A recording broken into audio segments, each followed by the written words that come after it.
आई, आज दीनानाथमध्ये गाण्याचा कार्यक्रम आहे. खूप छान कार्यक्रम आहे आणि तुझ्या आवडीचा राहुल पण आहे. आणि आजकाल बराच गाजतो ना तो शैलेश पण आहे. स्वतः लिहितो आणि गातो सुद्धा. मी बघितलं नाही अजून, नवीनच आहे वाटतं. पण माझा मित्र बोलला की ते खूप छान गातात. शर्वरी पण नाही आहे सध्या. आपणच जाऊ या कार्यक्रमाला. अरे शर्व, आजकाल कोणी असं शैलेश नाव ठेवतं का रे? कोणीतरी सिनियर असणार. आजकाल हौसेखातर स्वतःचा पैसा लावून गाणारे खूप आहेत. मला नाही रे तसलं आवडत काही.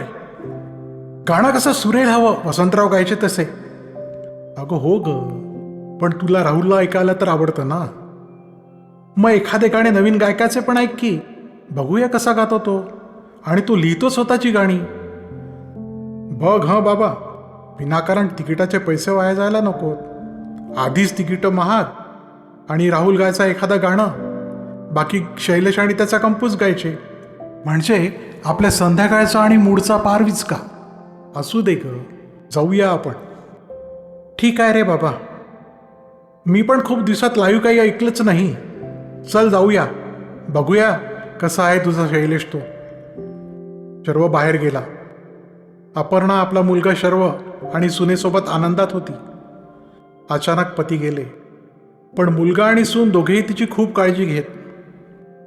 ती अगदी सुखात होती. नात आईबरोबर गावाला गेली होती. एकंदरीत अपर्णा ठीकच होती. पती नसल्यामुळे एकटेपणा होताच, पण सून आणि मुलगा तिला व्यवस्थित सांभाळत होते. आणि नात होतीच ना. संध्याकाळी कार्यक्रमाला जायचे. गाणे, त्यात नाट्यसंगीत आणि शास्त्रीय वा तत्सम गाणे हा तिचा प्रथमपासूनचा वीक पॉइंट. तिने आपल्या गाण्याची आवड जोपासली होती. आज अचानकच ती शैलेशच्या नावामुळे जरा अस्वस्थ झाली.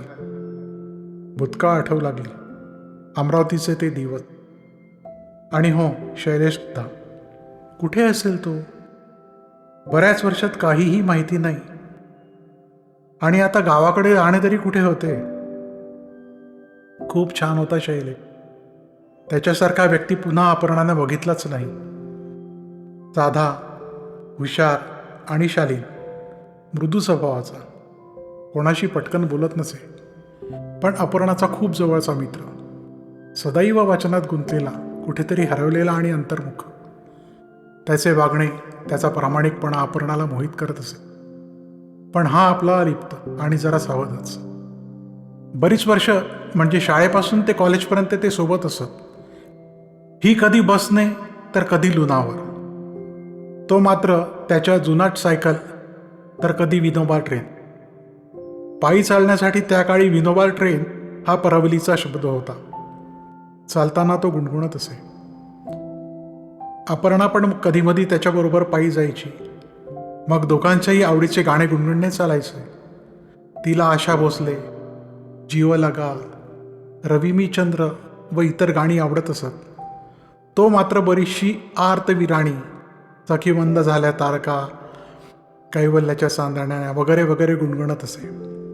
त्याचे तेजोंदिदी लोहगोल मात्र लाजवाब होत असे आणि जगजीतच्या गाण्यात तो हरवून जात असे. तसेच तुम जो कह दो तो आज की रात चांद डूबेगा नहीं, हे गाणे तो नेहमी म्हणत असे. आणि अपर्णाला तो त्यावेळी सेन मॅडम म्हणत असे.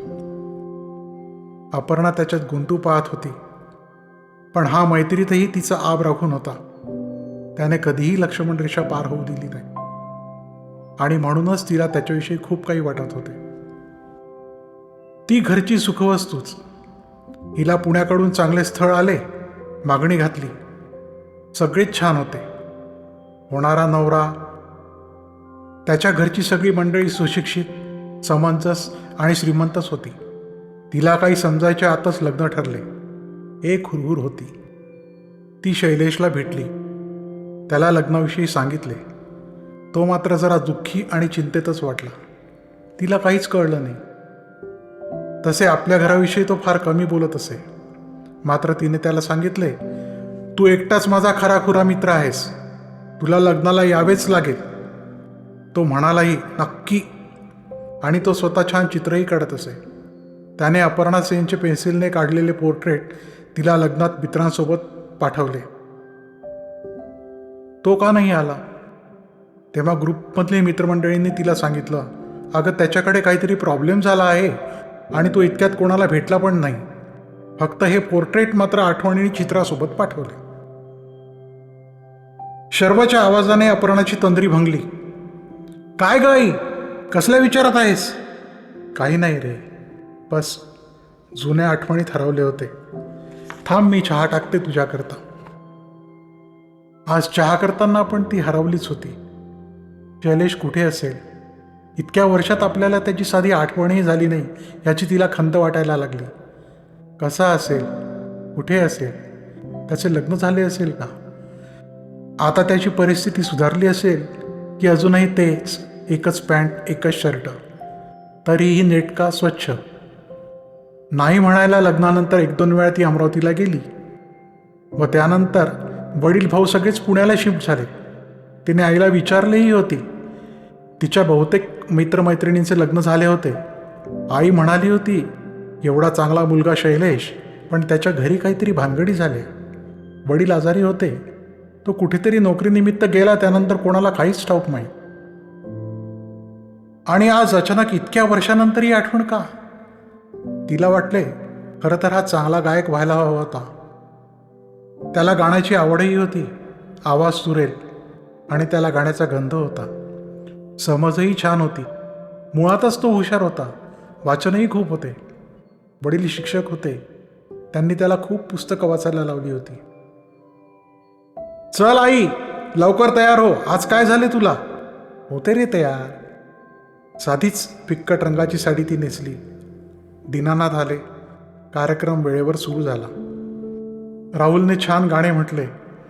नुकत्याच प्रदर्शित झालेल्या मी वसंतरावमधील गाणी खास लोकाग्रहास्तव त्याने गायलीत. मग सूत्रधाराने ओळख करून दिली.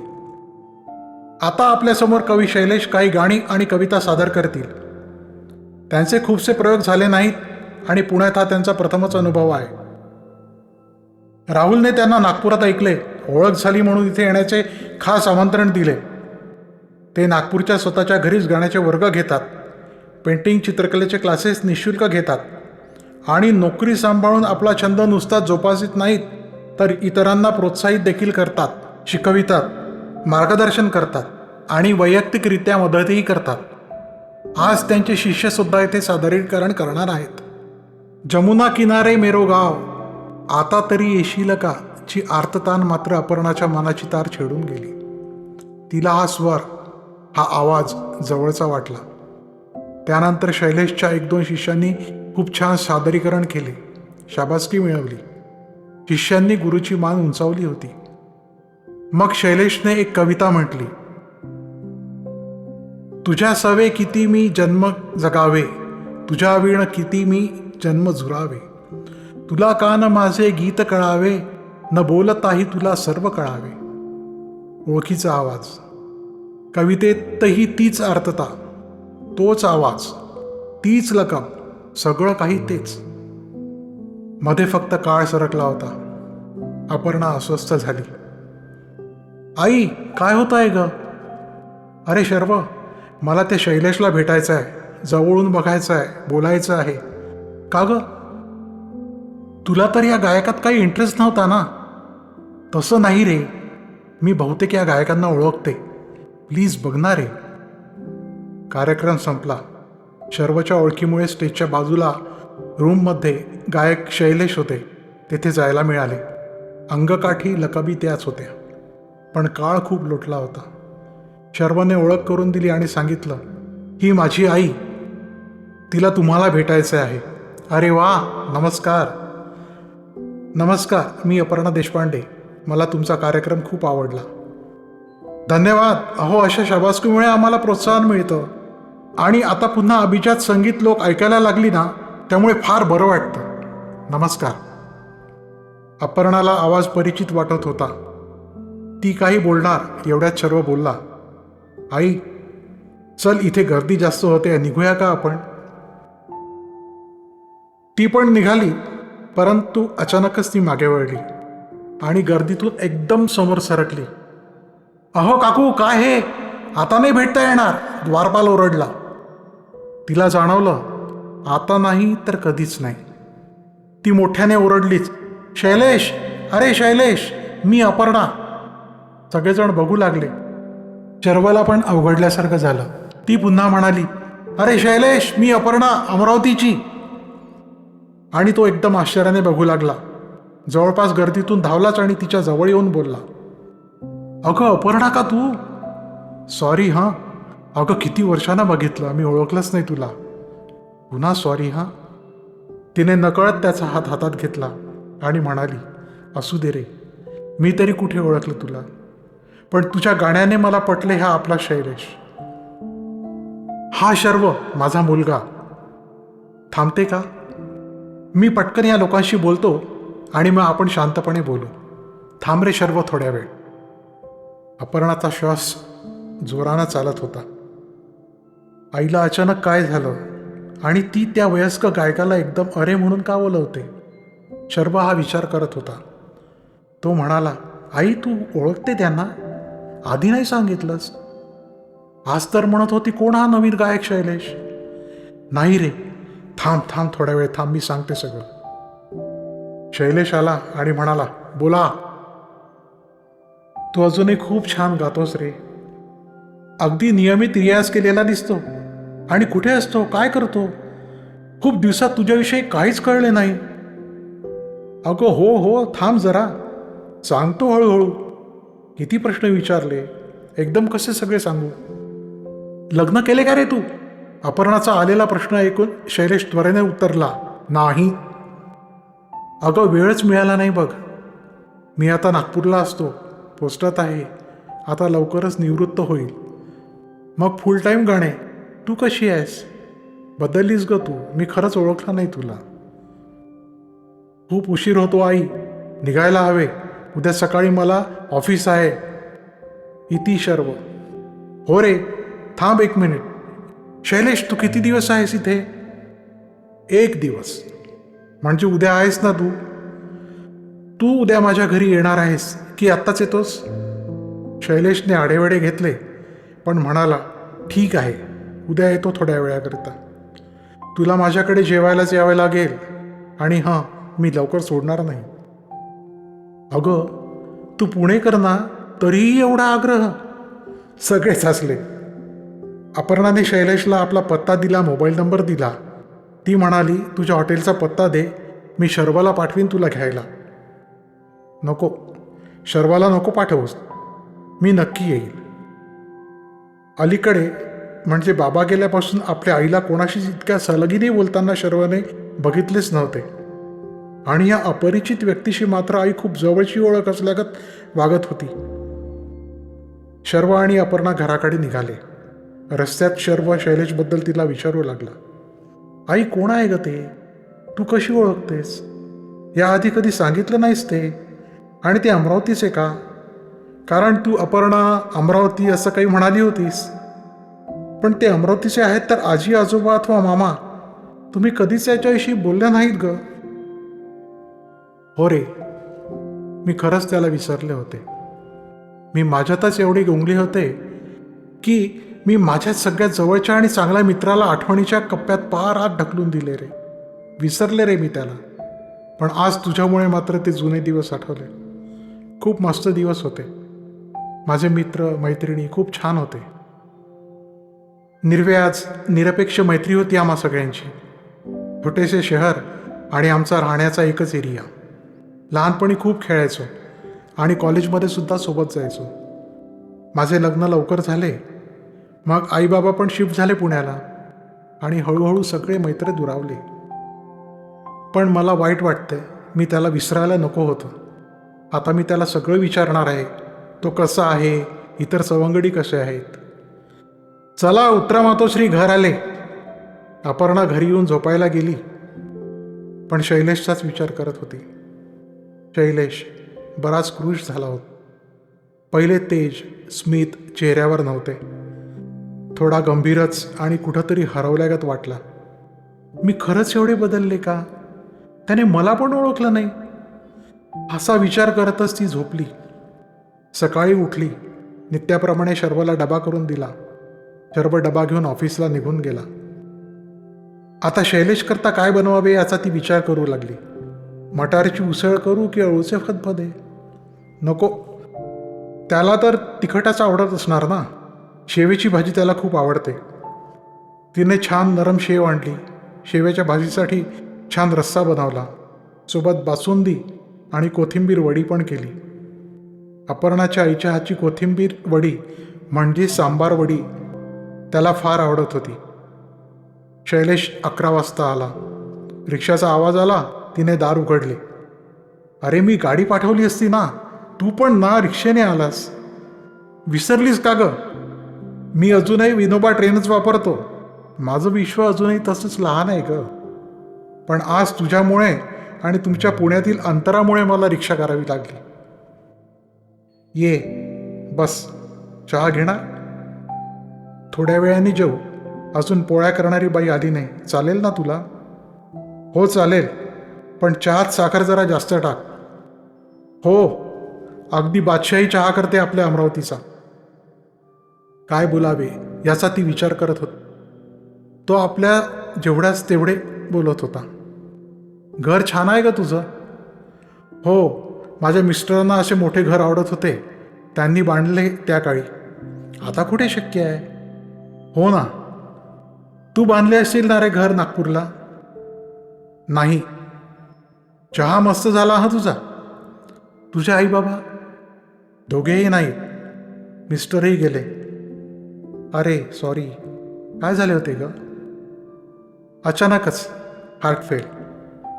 सगळे होते. डॉक्टर पण ओळखीचे होते. पण काही उपयोग झाला नाही बघ रे. साठीच्या आतच गेले. तुझे कसे काय सुरू आहे? तो ठीक, एवढंच बोलला.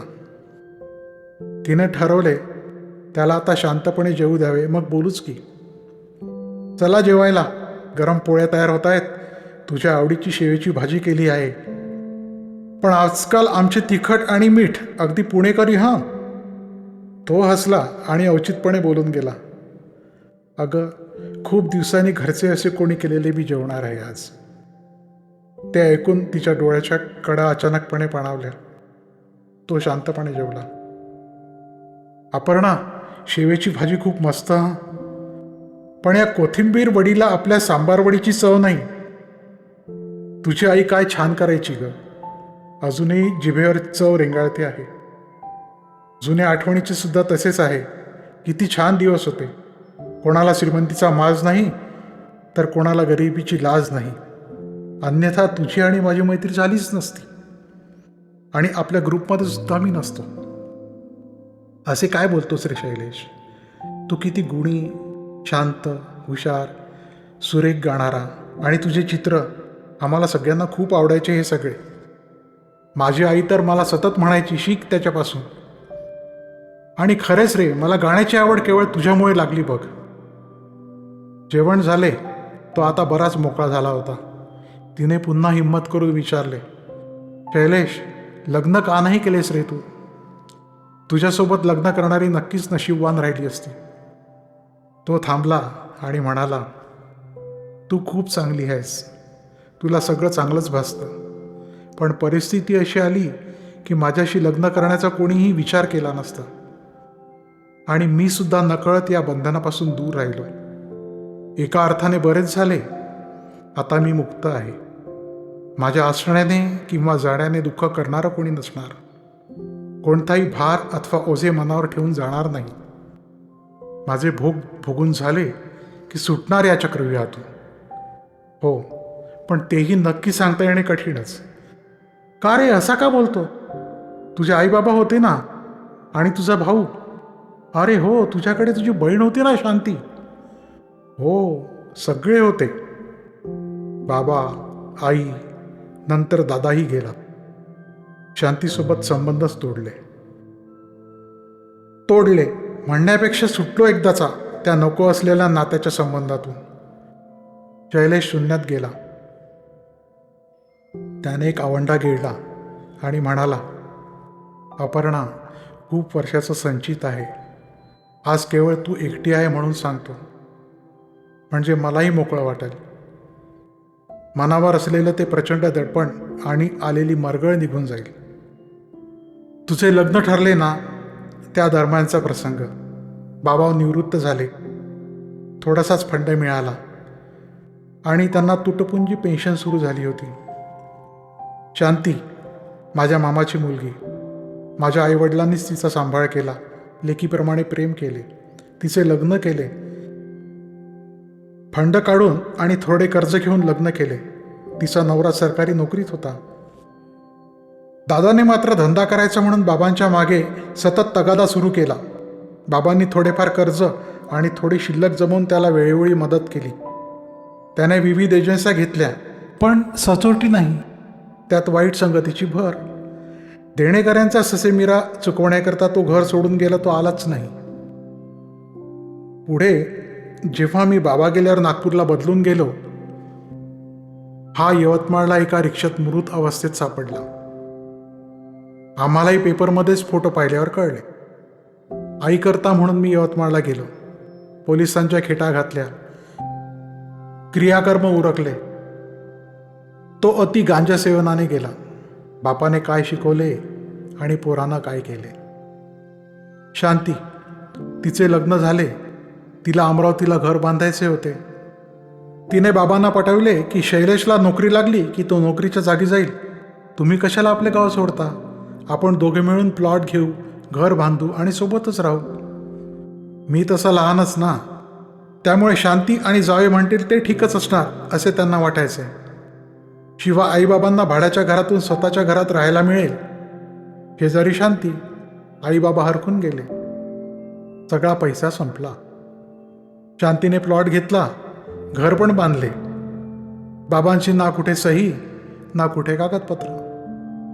आजच्यासारखे नव्हते ना त्या काळी. आणि शांती म्हणाली, मामा किमती एवढ्या वाढल्या की प्लॉट घेऊन दोघांचे घर बांधणे शक्यच झाले नाही. सध्या आमचे घर झाले, तुझ्याकरता हळूहळू करून बाजूच्या जागेत बांधूच. मी मात्र आमच्या घरी घडणाऱ्या सततच्या कटकटींना कंटाळलो होतो. पुढे शिकाचे सोडून दिले, नोकरीच्या मागे लागलो. पोस्टाच्या परीक्षेत पास झालो. बाबांच्या एका विद्यार्थ्याच्या कृपेने इंटरव्ह्यू निघाला आणि त्यानेच नागपूरला पोस्टिंग करून दिले, कारण ते स्वतः नागपूरला होते.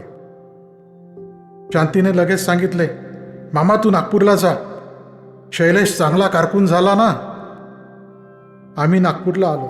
त्यावेळी पोस्टात पगार जेमतेमच होता. आता गरज नाही तर मला भरपूर पगार मिळतोय. एक खोली मिळाली. कमी भाडे असल्यामुळे घाट रोडलाच घेतली. पोस्ट ऑफिसही जवळच होते. अजूनही तेथेच राहतो. घरमालक देव माणूस आहे. त्याच्या मुलालाच काल पुण्यात आणले. चांगला गातो. तो समोर आला की बरे होईल.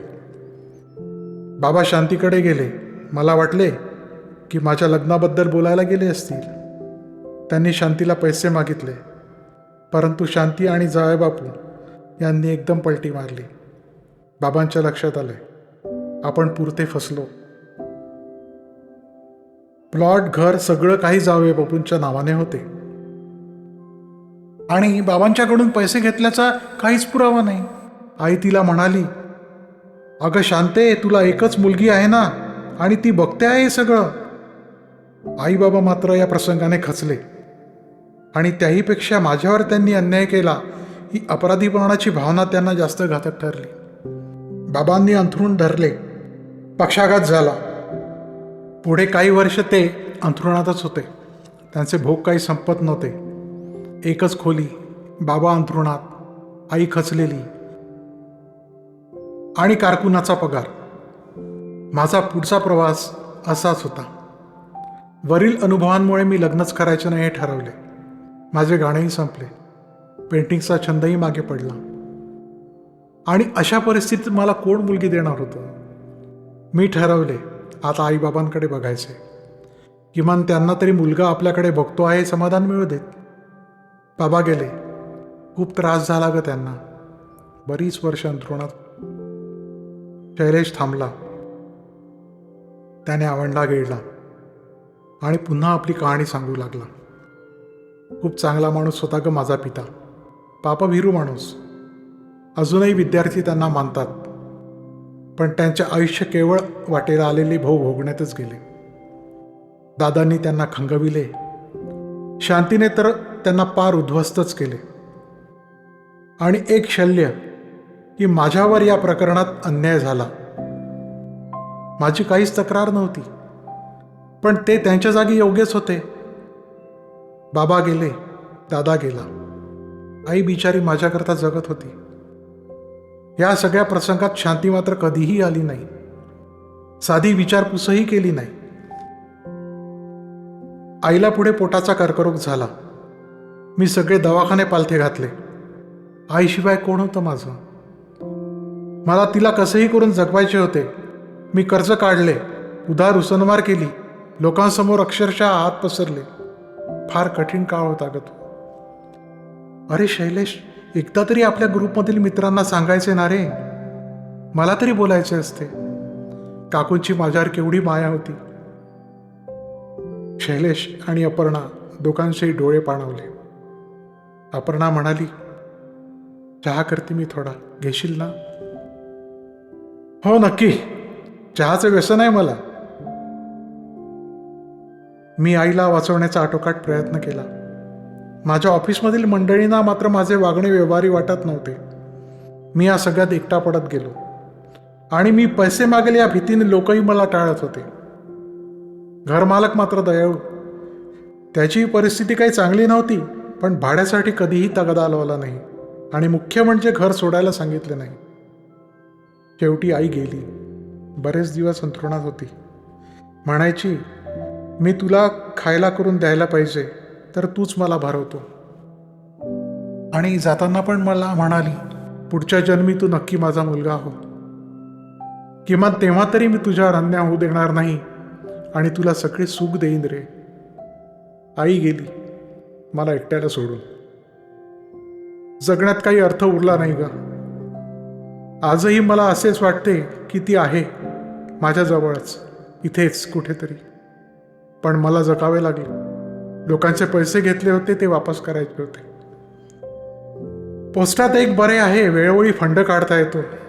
तो मी काढत गेलो आणि हळूहळू देणेकऱ्यांचे पैसे वापस करीत गेलो. आता कुठे मी कर्जातून मुक्त झालो. अरे पुट्टे, शांतीला का नाही मागितलेस पैसे वापस? जाऊ दे ग, बाबा तिचे पूर्वजन्मीचे देणेकरी असतील. तिनेच मला बोलवले होते. कुठे? इथेच पुण्यात. इथेच असते ती. तिच्या मुलीचे लग्न झाले. हो का रे, मुलीजवळच राहते का? नाही, मुलीच्या फ्लॅटच्या आसपास छोटीशी खोली आहे. जावाई बापूच्या पेन्शनमध्ये भागवतात. पण दोघांनाही ब्लड प्रेशर, शुगर, जावयाचे तर एकदा बायपास पण झाले आहे. त्यामुळे कठीणच आहे. बघवत नाही आता हे सगळे. पण मला आता यात गुंतायचं नाही. हो रे, पण तू का गेला होतास? तिनेच कुठून तरी माझा नंबर मिळवला, मला फोन केला, आर्जव केले, थोडी मदत कर म्हणून. भांडातून जे काय निघण्यासारखे होते ते काढले आणि काही जवळचे दिले. आता मी कोरा. सोबत तरी काय आणि कुठे नेणार मी? अरे पण असू दे ग, म्हटले काही मागे राहायला नको. दिले सगळे एकदाचे.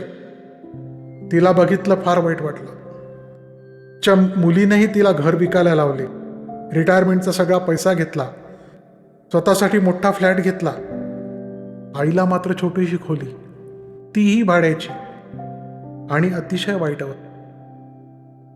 वरून बाबांच्या ऑपरेशनला खर्च झाला म्हणून तिचे ओरडणे असतेच. कार आहे तिच्याकडे. आईला मात्र दवाखान्यात सुद्धा न्यायला वेळ नाही तिच्याजवळ. मला बोलवले म्हणून गेलो शेवटचा. होते नव्हते ते सर्व पैसे तिला दिले आणि सांगितले, आता कोणी नाही, सगळे गेले. मी सुद्धा एकटाच आहे. मला जगण्यात स्वास्थ्य नाही. तेव्हा आता मला फोन करू नको. तुझ्या नशिबात जे असेल त्याला सामोरे जा. मला मीच कठोर वाटलो ग. पण स्वार्थाच्या, मतलबी, खोटेपणा आणि वृथा अभिमानाच्या कुबड्यावर सजवलेली नाती खांद्यावर ओझे म्हणून का व्हायची? ही नातीच फसवी असतात. सतत एकमेकांकडून अपेक्षा, आणि त्याहीपेक्षा नातेवाईक सढळ आणि सरळ असला की चांगला. गरिबी कोणालाच नको असते ग. स्वार्थ साधण्याकरता आपल्या लोकांना फसवायला काहीच वाटत नाही. नकोच अशी नाती. त्यापेक्षा गरजवंताला मदत करावी.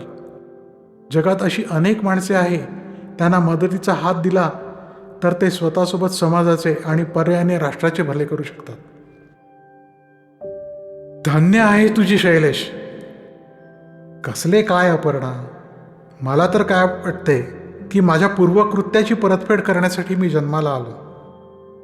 तेव्हा चांगले करावे आणि जमेल तसे इतरांना मदत करावी. माझे बाबा नाही का गरिबीतच गेले बिचारे, परंतु आजही लोक त्यांचे नाव आदराने घेतात. भलेही प्रापंचिक व्यवहारात ते अपयशी ठरले. आता मी ठरवले आहे, पगार गरजेपुरता खर्च करायचं आणि बाकी समाजाला, गरजू व्यक्तीला द्यायचं.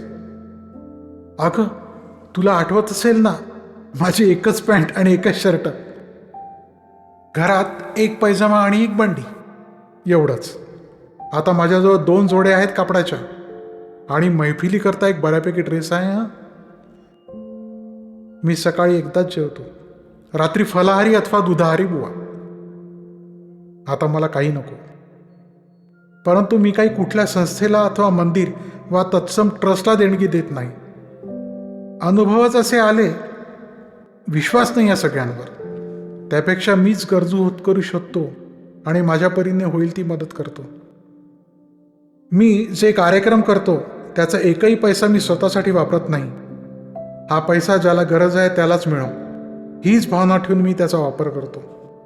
माझ्या घरमालकाच्या मुलीचे लग्न झाले, मी त्यात भरघोस मदत केली, श्रमाने आणि पैशानेही. खूप छान लग्न झाले. मुलगा माझ्या पाहण्यातलाच आहे आणि माझ्याकडे चित्रकला शिकला पण आहे. घरमालकाचा मुलगा माझ्यासोबतच असतो. कालच्या कार्यक्रमात छान गायला. राहुलला विनंती केली, त्या मुलाचे भले हो. चल, खूपच झाले माझे पुराण. केवळ तू आणि तूच होती म्हणून मी हे सगळं जवळपास 30 वर्षाहून अधिकचे पुराण तुला ऐकविले. तुला त्रास होईल ग याचा, जाणीव आहे मला त्याची. मला हक्कानं सांगावं अशी तूच आहे ना, म्हणून सांगितलं. आज मन एकदम हलकं झालं, रिक्त झालं. शैलेशने मात्र अपर्णाला तिच्याविषयी काहीच विचारले नाही. त्याला खात्री होती ती सुखवस्तू आहे. मुलगा आणि सून नक्कीच काळजी घेत असणार हे तो जाणून होता आणि होतेही तसेच. तरी पण त्याने तिला विचारलेच, मुलाचे नाव शर्व ठेवलेस? चांगले आहे, वेगळे पण आहे.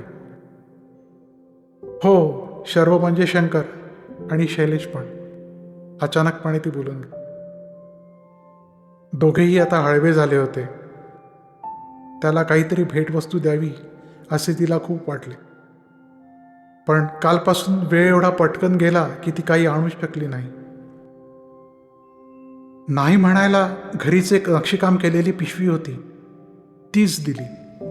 तो प्रथम संकोचला, नाही म्हणाला. तो म्हणाला, मी आजपर्यंत कोणाकडून काहीच भेट स्वीकारली नाही, पण ही ठेवीन शेवटपर्यंत, तुझी आठवण म्हणून, आपल्या मैत्रीची निशाणी म्हणून. बराच वेळ झाला, संध्याकाळची ट्रेन आहे, आता निघावेच लागेल. इतके बोलून शैलेश निघाला. बाहेर जाताना परत फिरला आणि म्हणाला, अपर्णा, मी खूप दिवसांनी आज जगलो, जेवलो पोट भरून आणि बोललोही. मला खूप छान आणि मोकळे झाल्यासारखे वाटले आज. पुन्हा एकदा थँक्स. आणि हां, हे घे तुझ्या नाती करता. त्याने एक लिफाफा तिला दिला. ती नाही म्हणू शकली नाही. चलतो ग, असे म्हणून शैलेश निघून गेला. तो अगदी दिसेनासा होईपर्यंत अपर्णा त्याला बघत होती. तो बरेच अंतर पायी गेला. रिक्षा करीन म्हणाला होता. तिला काहीतरी अपूर्ण असल्यासारखे वाटत होते, तरी पण तिला आज बरे वाटत होते. किती निर्व्याज, अकृत्रिम आणि निकोप मैत्रीचा आनंद होता. संध्याकाळी शर्व आला. त्याने विचारले, आई, ते शैलेश आले होते का ग? हो, खूप वेळ होता. माझा अगदी सख्खा बालमित्र आहे तो. आम्ही जेवलो, खूप बोललो, लहानपणीच्या सुंदर आठवणी काढल्या. त्याने खूपच सोचले रे. आणि हो, मी विसरलेच, आपल्या बबडीकरता त्याने हे पाकिट दिले आहे. बघ तर काय आहे. म्हणाला, छानशी गोष्ट घे. मला समजले नाही काय घ्यावे ते, तूच घे आणि दे नातीला, असे तो म्हणाला. शर्वने पाकिट उघडले. बापरे आई, यात खूपच पैसे आहेत. खूप श्रीमंत आहेत का ग ते? तिने ते पाकिट हातात घेऊन पाहिले आणि तिच्या लक्षात आलं की कालच्या कार्यक्रमाची संपूर्ण बिदागी या पाकिटात आहे. ती त्या पाकिटाकडे बघतच बोलू लागली, नाही, तो पैशाने खूप श्रीमंत नाही, पण मनाने फार मोठा आहे. इतका मोठा की आज त्याने त्याच्या जवळील सगळा पैसा या पाकिटात दिला आहे. तिच्या लक्षात आले की तो रिक्षा न करताच इतक्या दूर पायी का गेला. दिवस सरले. अपर्णा पुन्हा आपल्या संसारात गुंग झाली. हळूहळू शैलेशची आठवण पण कामाच्या व्यापात पुन्हा मागे आणि अचानकच एके दिवशी सकाळी पेपर वाचताना तिने आतल्या पानावर एक बातमी वाचली. नागपूरचे प्रसिद्ध गायक शैलेश यांचा एका मंदिरात मृत्यू. त्यांनी महाशिवरात्रीला मंदिरात भजनाचा कार्यक्रम केला आणि पहाटेच्या सुमारास त्यांचा मृत्यू झाला. ते बऱ्याच दिवसापासून मंदिरात एकटेच राहत होते. नागपुरातील त्यांच्या शिष्यांनीच त्यांचा अंत्यसंस्कार केला. काही महिन्यापूर्वी त्यांचा पुण्यातील कार्यक्रम फार गाजला होता. नवीन गायक घडवण्यात, त्यांना प्रोत्साहन देण्यात त्यांचा मोलाचा सहभाग होता. ते वाचून अपर्णाच्या डोळ्यातून पाणी आले. तिला वाईट वाटले. तिला तीव्रतेने नागपूरला जावेसे वाटले. आईला अचानकच असे उदास झालेले बघून शर्वने विचारले, आई, काय झाले? तिने काही न बोलता पेपर शर्वच्या हाती दिला. शर्वने बातमी वाचली. तो आईला म्हणाला, आई, जायचे का आपण नागपूरला? अरे, अंत्यसंस्कार पण झाले, तसेच जाऊ, नुसतेच बघून येऊ. कोणीतरी असेल, भेटू आपण, शर्व म्हणाला. तिला माहिती होते कोणीच नाही, पण ती म्हणाली, जाऊच आपण. अपर्णा शर्वसोबत नागपूरला गेली. तिने मंदिर धुंडाळले. तिथे विचारपूस केल्यावर तिथल्या लोकांनी तिला सांगितले, सरांजवळ काहीच नव्हते. जे मिळेल ते सगळे दान करीत असत. आणि हो, एक पिशवी आहे त्यांची, ती त्यांनी अपर्णाला दिली. अपर्णाने दिलेली तीच पिशवी होती. पिशवीच्या आत त्याच्या आईवडिलांचा फोटो आणि एक चिठ्ठी होती. चिठ्ठीवर एकच वाक्य लिहिलं होते, माझ्यानंतर हे सगळे विसर्जित करणे. ते सगळे घेऊन अपर्णा आणि शर्व पुण्याला आले. पुण्याला आल्यावर ती पिशवी आणि फोटो अपर्णाने शर्वच्या हातून संगमावर विसर्जित केले.